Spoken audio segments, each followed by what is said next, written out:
Sika is one of our key customers. How does he see Nama? He wants good products, he wants good quality, and he wants good services. And when he looks at Nama, he sees Nama chemicals. And this is how we, Nama employees, see Nama from inside. Aman. And for this reason, we have created a program called Aman, which focuses basically on the development of our employees.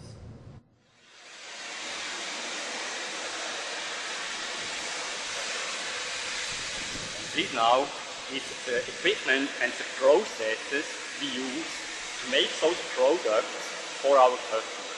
So we employees make products which we give to the customers, and for this we use the processes, which we will describe also. So processes is also our computers. The software that runs them, the hardware, SIP, all that is processes. And that's what we need also to make our products like our aeroline. So on the result level of an organization, we want to have output. The customer has to be satisfied, and the better he's satisfied, the more business we in Nama will generate.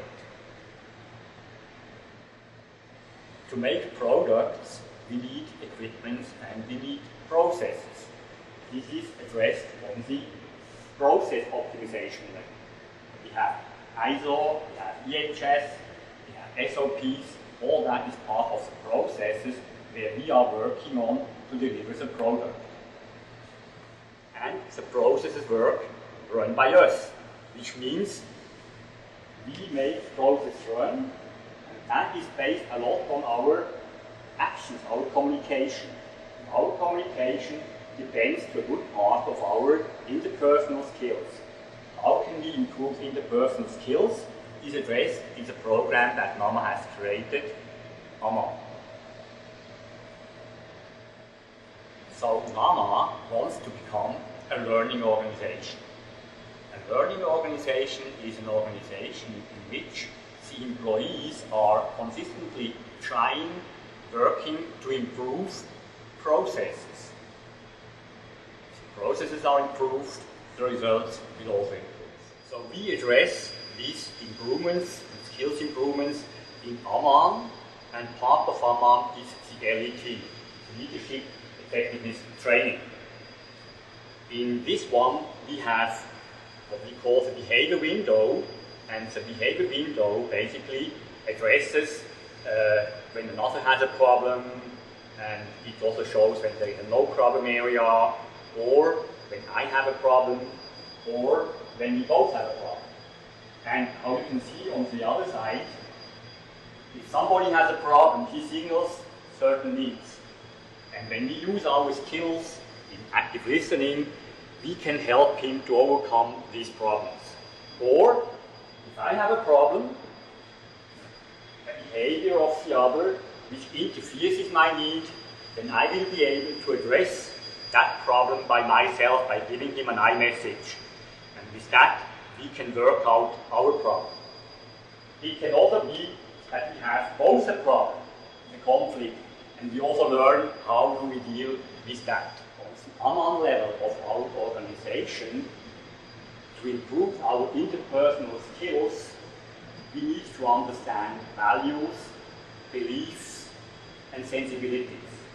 For this, it is important that we understand different cultures. We have to understand that in the culture locally we lead only with the right hand, not with the left hand. And by understanding that, we can better feel how these people behave. They may know other things from me, I may know more things from them, and then when we interact, again, we can do that on a much more rational basis. So that is the goal in improving our interpersonal skills, that we deal with our emotions. We don't ignore them. We are different cultures, we have different religions, different habits, but we address these emotions, and when we then are in the process, we do have right now a lot of rational and emotional behavior. And usually, the more emotional behavior we have, the more difficult it is for us to solve problems or to improve processes. And we know is the faster we answer to the question of somebody, the more chances is that our answer is having emotional contents. So what we try to do is calm down, give our answer more time, don't write the email immediately when you receive it, don't answer immediately, give it a day time before you answer an emotional email. Then you have good chance that the rational brain is answering and not the emotional brain. And then we keep our emotions. We want to be happy, we want to smile. We are angry sometimes, but we don't need to show angriness to the other. And if we manage that, we can become more rational, and our improvements in processes, brainstormings can become rational and be much more efficient. And this in return will have a very positive impact on the result. And that is the model of the learning organization. Work on the emotions, work on the interpersonal skills, improve the processes, keep a process ongoing where all employees in NAMA are joining in, become system thinkers, and then these people will be improving sustainably the processes, and at the end you will have sustainable results. And that's why we say AMAN is a learning organization, and a learning organization is a listening organization. And we say that we are listening in NAMA.